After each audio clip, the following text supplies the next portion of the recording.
Aku tuh akan ambil judulnya adalah bagaimana memandang benar akan Israel issue, ya kan, dan mendamaikan Timur Tengah. Pertanyaannya adalah mungkinkah gitu. Oke.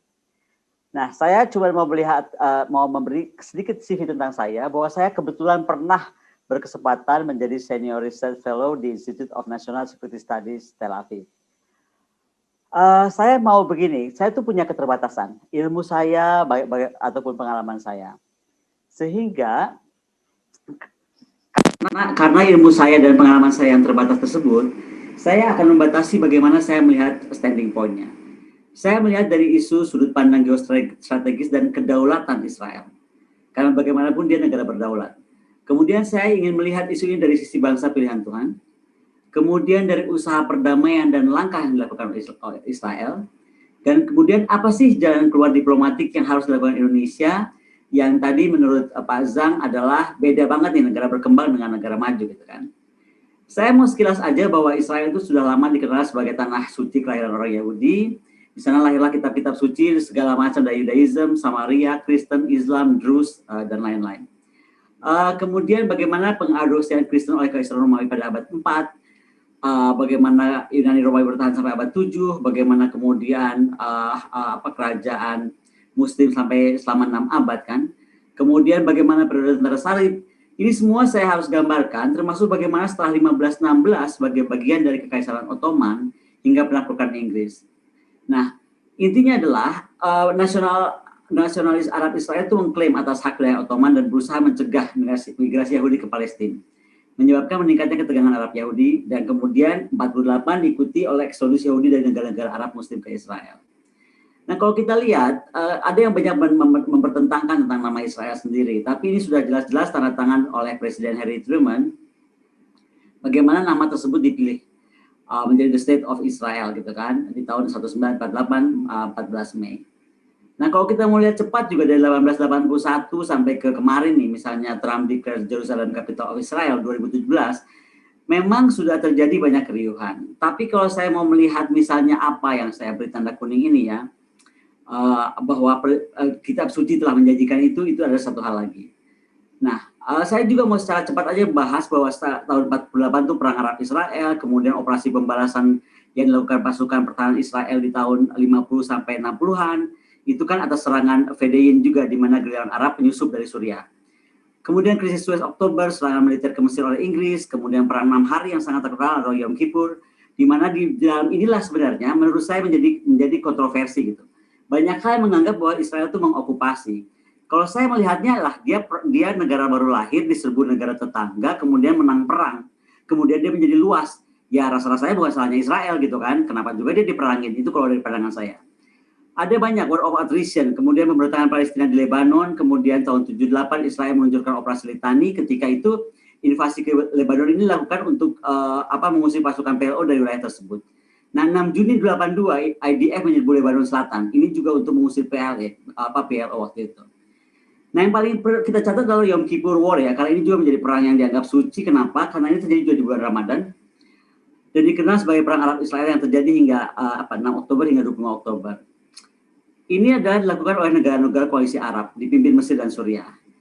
Dan terjadi sebagian besar di Sinai dan Golan, kemudian dengan beberapa pertempuran tentu saja, kemudian akhirnya tujuan awal perang Mesir ini menggunakan militer yang merebut pijakan tepi timur Suez, tapi kemudian merundingkan kembalinya Sinai yang tersisa. Dan ini perang yang kemudian sebenarnya dilancarkan secara mendadak terhadap posisi Israel di Yom Kippur, karena itu hari puasa dan doa dalam Judaism. Jadi kalau nggak salah itu bulan Ramadan di tahun itu. Nah, di sini juga Amerika Serikat dan Uni Soviet memulai pasokan besar-besaran sekutu masing-masing. Dan inilah kemudian antara Amerika dan Soviet juga menjadi konfrontasi tersendiri gara-gara hal ini. Nah, inilah terjadi perubahan di tahun pre-67 kemudian post-67 ketika Israel menjadi sukses dalam perang tersebut. Nah, dari 162 ada 160 negara dari 193 negara yang anggota PBB mengakui Israel, 31 yang tidak. Dan implikasi perang Yom Kippur ini adalah yang paling memiliki implikasi paling luas, karena kemudian perang ini membuat Israel juga pertama menyadari apapun pencapaian dia, ya kan, tidak ada jaminan Israel itu mampu mendominasi negara Arab. ya kan? Kemudian Mesir menjauh dari Uni Soviet dan akhirnya meninggalkan pengaruh Uni Soviet sepenuhnya. Intinya ini juga membuka jalan bagi proses Camp David. Ini banyak saya nggak akan bacakan satu-satu, tapi konflik Lebanon, Al-Aqsa Intifada, perang Lebanon lagi musim panas, perang Gaza Desember, Operation Pillar of Defense, kemudian Operation Protective Edge di bulan Juli sampai Agustus 2014. Kalau mau dilihat memang rata-rata tuh memang selalu Israel tuh dimulai diganggu dulu lah oleh kelompok teroris dari sebuah titik yang bagaimanapun buat Israel kedaulatan itu adalah segala-gala, ya pasti dia serang balik gitu. Dan kalau kita lihat Moshe Dayan itu dari dulu sudah bilang bahwa doktrin Israel itu yang paling kuat adalah kalau diserang bertindak seperti anjing gila. Jadi kalau diserang satu ya dia akan serang balik karena dia tuh negaranya kecil banget gitu ya. Nah tapi bicara Israel itu juga kita mesti lihat ada efek Iran gitu loh. Nah kita kalau bicara efek Iran kita lihat Trump, Eropa dan UEA gitu ya. Arab Saudi ini kan berusaha mendapatkan dukungan internasional untuk membangun koalisi anti Iran. Nah kemudian juga bagaimana dari negara Eropa, dari Amerika, dari Prancis dan Inggris gitu. Logika utamanya bahwa Iran telah memperluas pengaruhnya di kawasan ini dan bagaimanapun sahabat-sahabat Iran, Hizbullah, Hasad, Al-Shabi dan Houthi memperkuat posisi Iran di Suriah. Dan Irak yang nyaman menciptakan struktur politik baru di dunia Arab. Pergeseran ini mengubah perimbangan kekuatan wilayah tersebut dan mengkhawatirkan bagi Arab Saudi dan Israel. Jadi sebenarnya Trump memberikan nafas baru dalam upaya Arab Saudi dan Israel menghadapi Iran. Iran yang nggak puas dengan krisis regional berlangsung, sering merasa terancam oleh kekacauan Timur Tengah. Bagi Iran, konflik regional yang berkembang ini membawa ancaman langsung ke perbatasannya dengan Irak dan Afghanistan. Maka Teheran juga nggak buta ketika melihat ancaman yang ditimbulkan koalisi anti-Iran di wilayah tersebut. Teheran kemudian mengatasi ancaman melalui kebijakan pencegahan menghindari eskalasi. Nah, coba kita lihat, Iran itu menghindari eskalasi dan bagaimana kemudian di Yaman Iran membatasi keterlibatan militer langsung dalam konflik di Suriah. Intinya Iran tuh nggak mau terjadi eskalasi besar-besar dengan Israel. Saya bingung kalau kemudian Hamas kok berani-berani sebenarnya. Nah, pangkalan militer strategis Iran, kalau kita mau lihat Iran itu sebenarnya udah kekepung banget gitu ya. Dan Teheran ini akan berhati-hati. Pertama dia akan mendorong eskalasi dengan Israel dan kekuatan Barat, itu dia nggak mau. Kemudian pangkalan akan rentan karena mempertahankannya membutuhkan peralatan militer yang canggih dan Iran tidak memiliki itu. Dan ketiga, Iran yakin dapat menjaga keseimbangan kekuatan dengan cara menggunakan cara asimetris lah terhadap Israel. Ada structure of UAE versus Iran foreign policy ini dibuat oleh Pak Ade juga hadir di dalam meeting ini. Kalau kita melihat dari sistem thinking ya, saya akan bacakan begini. Itu bermula dari Uni Emirat Arab punya national interest yang baru, kemudian mengeluarkan strategic planning mereka. Kemudian setelah persiapan, maka kemudian merancang foreign policy baru, termasuk menghasilkan deal yang memungkinkan strategic goals. Nah, Uni Arab Emirat kemudian memperkuat kondisi itu secara strategis dan dinilai melalui kesepakatan Arab yang mengeluarkan persepsi anti-Israel dan memperkuat foreign policy Iran. Iran mengeluarkan strategi diplomatik, termasuk memperkuat ketegangan diplomatik pada UEA foreign policy. Nah, ini diantisipasi dalam perencanaan ini dengan memperkuat US strategic foreign policy, di mana kemudian Uni Arab Emirat juga membutuhkan strategic security assurance. Dan sekali lagi ini diwujudkan dalam US network dan lobbyan di Timur Tengah yang memitigasi diplomatik strategi Iran dan mematahkan tekanan diplomatik Iran. Jadi kalau lihat isu Israel itu nggak sesimpel kita melihat oke, ini Israel, ini Palestina, selesai. Enggak, ada faktor lain berbicara. Faktor Iran ini menjadi sangat penting gitu. Nah, Yerusalem kalau menurut Talmud ya itu adalah bagaimana ada di saya nggak usah bacakan satu-satu, tapi misalnya ditulis dalam kitab Raja-Raja, Daud memerintah orang Israel selama 40 tahun, Hebronia memerintah 7 tahun, dan di Yerusalem memerintah 33 tahun. Kemudian bagaimana di surat di Raja-Raja 11:42 juga berbunyi lamanya Salomo memerintah di Yerusalem atas seluruh Israel ialah 40 tahun. Intinya kota ini dipilih Tuhan dari segala suku Israel untuk membuat namanya tinggal di sana. Dan ayat ini menambah dari panjang lamanya pemerintahan Israel yang berpusat dan ibu kota di Yerusalem. Di bawah Raja Daud sekitar 40 tahun, Salomo 40 tahun, Rehabeam 17 tahun. Nah, ada nih yang ini kontroversi ini seru nih. Ini kalau menurut ilmuwan Islam Ustadz Arifin Yahya, ada dia memberi masukan lewat WA yang disebar, dan ini dibantah oleh Ulil Absar Abdallah. Saya nggak dalam konteks membahas ini karena saya bukan ahli agama, tapi intinya Ustadz Arifin Yahya juga melihat sesuatu hal yang berbeda misalnya. Meskipun ada yang salah memang, seperti di sini disampaikan tentang Bait Suci itu kapan didirikan dan segala macam, ada perbedaan lah. Dia merasa Masjid Al-Aqsa didirikan 70 tahun setelah Nabi Muhammad wafat. Kalau kita tahu ada juga anggapan bahwa Al-Aqsa didirikan 7 tahun setelah Nabi Muhammad wafat. Apapun itu, sengaja saya taruh di sini, saya mau menyampaikan bahwa di dalam orang Islam pun sendiri, di kaum Islam pun sendiri, ilmuwan Islam pun sendiri, melihat itu ada dari segi yang berbeda gitu. Tapi intinya saya percaya bahwa apa yang Ustadz Arifin yang sampaikan di Al-Quran, setahu saya tidak ada satu surat pun yang memerintahkan mengambil alih Yerusalem. Sedangkan di kitab Yahudi dan Nasrani itu disebut beberapa kali bahwa Yerusalem itu tanah Israel adalah tanah yang diberikan Allah untuk mereka. Dan kenapa sebenarnya kalau menurut Ustadz Arifin Yahya, kalau ini betul Ustadz Arifin Yahya, selama ribuan tahun ini semua umat Islam itu menurutnya salah kaprah tentang Yerusalem. Ada doktrin-doktrin Palestina ini adalah perjuangan umat Islam, padahal sesungguhnya ini perjuangan bangsa Arab, bukan perjuangan bangsa Islam gitu. Nah, saya cuma mau bahas begini aja. Kalau disebut fakta Israel sebagai bangsa pilihan Tuhan, saya tuh mau mengambil beberapa contoh, dan sekali lagi ini saya nggak, karena waktu undangan demikian cepat, saya mengambil dari sumber yang saya terima dan saya belum sempat cek ya. Tapi intinya begini, kalau betul kita tuh percaya Israel itu sebagai bangsa pilihan Tuhan, harusnya kalau kita semangat memerangi Israel, itu nggak usah dalam paham dia tentang rebutan tanah Palestina atau Yerusalem deh gitu loh. Atau apalagi mengcorner gitu ya, dengan berita tadi yang dibahas oleh Pak Zam. Lebih baik bagaimana kita perang dari berlomba memerangi Israel dalam kemampuannya menguasai pengetahuan. Bagaimana Israel mampu menguasai teknologi. Bagaimana kemudian dia ikut mendorong kemajuan dunia, dan itu kita nikmati. Nah, lebih baik kita perang ini. Kalau perang ini kita jadi bakal keren, karena Indonesia kemudian akan berlomba-lomba menuju kebaikan, berlomba mengejar ilmu pengetahuan, berlomba mengejar teknologi, bukan berlomba mengejar sesuatu hal yang sejarahnya udah panjang banget. Nanti saya akan kasih solusi lah itu. Anyway, janji Tuhan untuk bangsa Israel ini dalam kitab Yosua disampaikan dari segala baik yang dijanjikan Tuhan kepada kaum Israel tidak ada yang tidak dipenuhi, semuanya terpenuhi. Dan kalau kita lihat tahun 2019 menurut kalender Masehi itu adalah 5779. Jadi selama 5779 tahun Israel itu eksis. Bertahan dari berbagai perang, bertahan dari pembuangan, penjajahan, genocide, intifida hingga sekarang. Nah, Tuhan berfirman kepada Musa, beginilah kamu harus memberkati orang Israel. Aspek-aspek kehidupan Israel itu telah menjadi teladan bagi bangsa-bangsa, karena itu dunia tidak punya alasan sebenarnya membenci, mencibir, menghina, meremehkan apalagi musuh Israel. Sebab sekali lagi kalau kita percaya kepada kitab suci, kebetulan saya memang nggak terlalu orang beriman, maksudnya saya nggak terlalu soleh-soleh amat lah.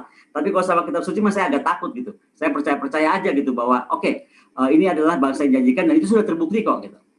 Nah, kenapa tadi saya ajak cobalah kita lihat penemuan yang merubah dunia. Sekali lagi ini kita bisa cek ulang ya.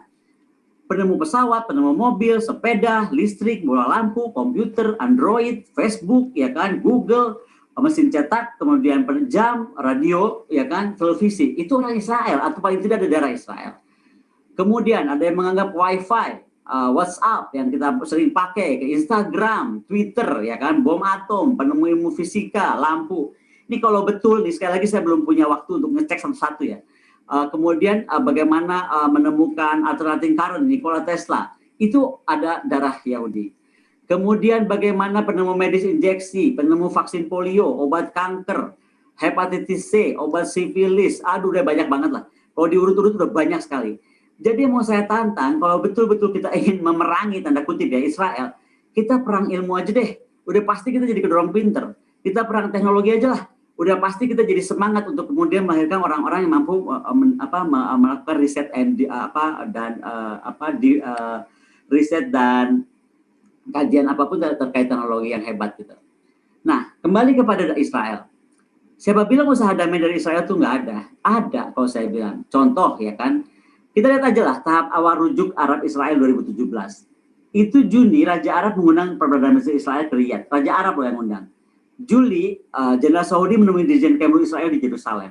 September, ini 2017 ya, pertemuan rahasia antara pejabat kerajaan Saudi dan pejabat senior di Tel Aviv. November, rapat informal tertutup pejabat Saudi dan Israel, dan disusul Menteri Komunikasi Israel mengundang Mufti Agung Saudi mengunjungi Israel. Ben Zion, warga Israel diizinkan memasuki Masjid Nabawi di 2017. Jadi sudah ada rombakan besar sebenarnya di usaha Israel dan Arab itu untuk rujuk gitu. Nah, peran penting Trump adalah bersimpati dengan keinginan kuat Israel untuk memperluas hubungan diplomatik dengan negara Arab. Dan untuk itu dia memanfaatkan sinyal Emirat, di mana kemudian Trump mendukung diplomasi tiga arah yang menghasilkan Abraham Accord. Nah, dari perspektif Palestina dan pendukungnya, perjanjian ini dianggap itikat buruk di pihak Israel, Uni Emirat, dan Amerika. Karena dianggap, kenapa nih Israel dan Emirat telah menormalisasi hubungan? Saya melihatnya berbeda. Menurut saya betul yang dilakukan Trump, karena dengan itu dia lebih bisa merangkul isu apa sih gitu, bagaimana dia menyelesaikan dalam Palestina. Nah, Abraham Accord juga mencerminkan perubahan besar di mana negara Teluk Arab yang bertentangan dengan Iran tidak lagi menganggap hubungan dengan Israel sebagai hal yang tabu gitu loh, atau terlarang. Dan Israel telah lama menjadi hubungan dengan negara Teluk yang lebih kecil, Bahrain, Oman, Uni Emirat gitu kan. Dan bagaimana juga proses perdamaian ini terhenti setelah terhambatnya hubungan diplomatik formal ditembus oleh kesepakatan ini. Kerjasama keamanan mungkin tidak berubah ya, tapi perjanjian ini merupakan pertanda negara Teluk lainnya segera pasti merumuskan hubungan dengan Israel dan terbukti gitu. Ada pro kontra gitu. Yang pro menganggap inilah langkah mencapai perdamaian Timur Tengah. Dan ini disampaikan jubir Kemlu Bahrain gitu. Saya termasuk orang yang pro terhadap perdamaian Uni Emirat Arab. Karena menurut saya inilah langkah mencapai perdamaian. Gimana kita mau damai kalau kita nggak raih gitu lawan kita. Nah, kemudian menghargai pernyataan bersama tripartit antara Amerika, UEA, dan Israel. Dan ini disampaikan oleh Presiden Mesir Abdel Fattah ya. Kemudian perjanjian Uni Emirat Arab Israel adalah langkah bersejarah. Ini menurut jubir Kemlu Oman. Yang kontra, ini menganggap pengkhianatan terhadap Yerusalem, Al-Aqsa, dan Palestina. Dan ini disampaikan oleh jubir Presiden Palestina, Abu Rudaina.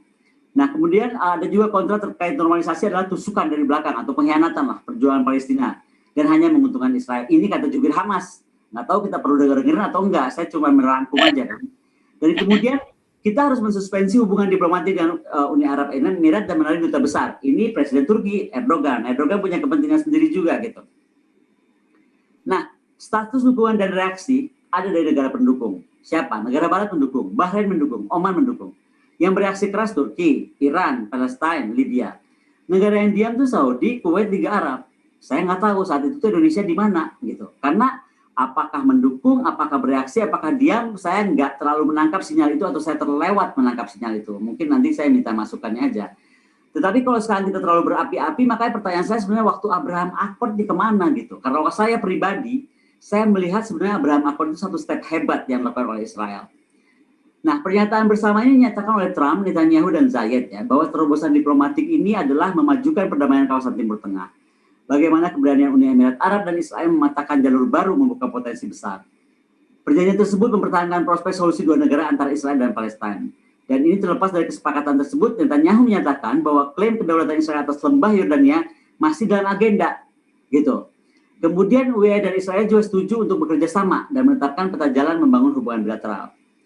Nah, jadi fakta terkait Palestina ini satu hal juga, mempercepat tren normalisasi jangka panjang tidak lagi bergantung pada pembentukan negara Palestina. Jadi ini menarik kan, akhirnya ada tren normalisasi yang berjangka panjang dan enggak semata-mata melihat ketergantungan pada pembentukan negara Palestina.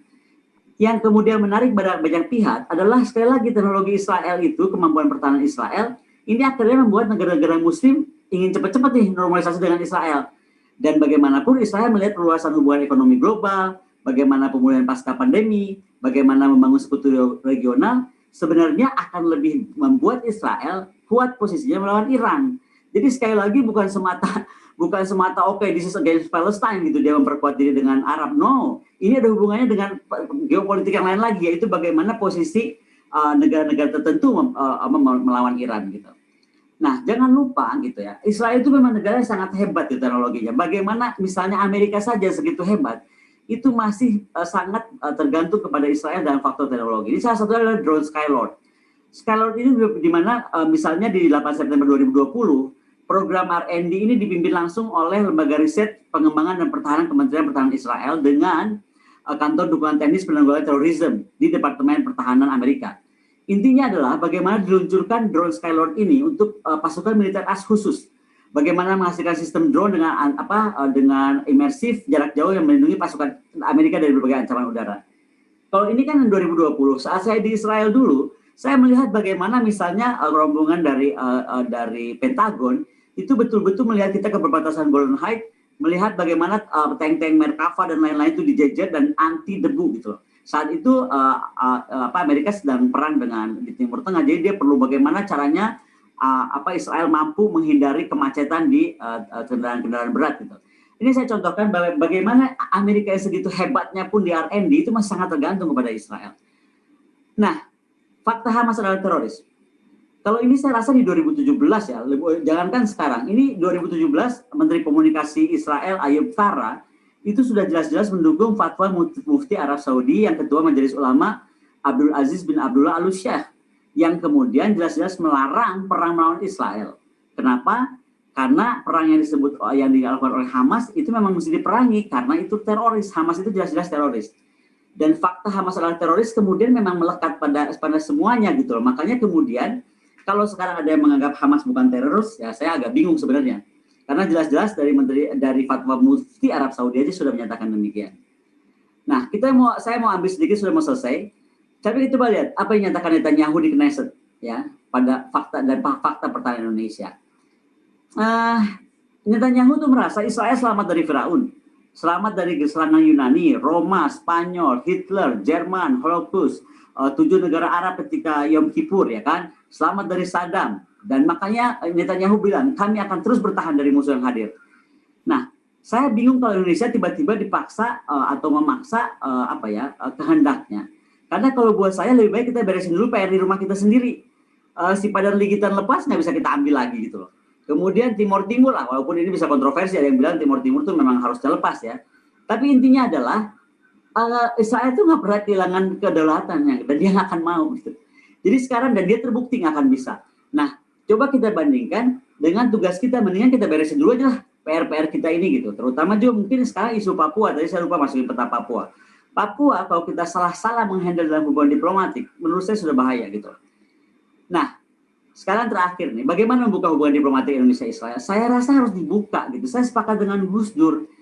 Terobosan diplomatik ini akan mampu memajukan perdamaian kawasan Timur Tengah. Dan sebenarnya ini akan membuktikan kemampuan ulung diplomasi dan visi berani pemimpin Indonesia abad 21. Sekali lagi saya melihatnya itu adalah kenapa mesti dimusuhin gitu. Kita nggak mungkin mendudukan sebuah satu kawan kita berantem kalau dua-duanya nggak kita ajak duduk, kan istilah begitu. Nah, keberanian Uni Emirat Arab dapat ditiru Presiden Jokowi. Karena sebenarnya dengan itu maka kita mampu memetakan jalur politik di Eropa dan Timur Tengah dan membuka potensi pasar kerjasama dengan beragam aspek seperti dilakukan sekarang oleh Uni Emirat gitu. Misalnya saja investasi Israel lewat lembaga dana investasi. Itu kan dibentuk antara Amerika, Israel, UEA dan Bahrain, diawali dari sektor pertanian. Kalau kita bicara sektor pertanian, Pak Jokowi juga sedang dukung tentang pertanian, pertahanan pangan. Nah, kedua kemudian apa? Undang-undang industri pertahanan, undang-undang industri pertahanan pasal undang-undang 16. Bagaimana kita mendukung teknologi dan industri pertahanan? Siapa lagi coba? Israel lah. Oh, Amerika aja ke Israel gitu loh. Moskow aja ke Israel. Nah, terobosan diplomatik Indonesia-Israel kalau mampu membuka hubungan diplomatik menurut saya akan justru membantu percepatan solusi damai dua negara antara Israel dan Palestina gitu. Ini slide saya terakhir. Begini ya, Indonesia itu pernah memimpin dunia dalam aspek diplomatik yang hebat. Ketika kita mampu menerapkan UNCLOS, ya kan? Bagaimana hukum laut dunia itu bisa kita robah dengan UNCLOS. Saya rasa sudah saatnya Indonesia harus kalau mau berbuat sesuatu, buatlah sejarah baru. Contohnya apa? Dudukanlah Inggris, dudukanlah Prancis gitu. Karena bagaimanapun lahirnya kawasan Israel yang sekarang jadi rebutan dan apapun itu kan dari Sykes-Picot. Bagaimana dua kolonial ini membaginya dua garis gitu, satu lu ke sana, satu lu ke sini gitu. Ya, tapi akhirnya berbuntut sampai sekarang. Bisa panjang kalau kita bahas sejarahnya karena bagaimanapun kita mesti lihat seperti Sultan Sulaiman atau Turki, dia nggak pernah menarik garis karena dia tahu kalau menarik garis daerah-daerah tersebut itu menjadi berbahaya karena banyaknya tribes di sana. Saya rasa itu saja yang mau saya sampaikan malam ini. Iya, saya stop.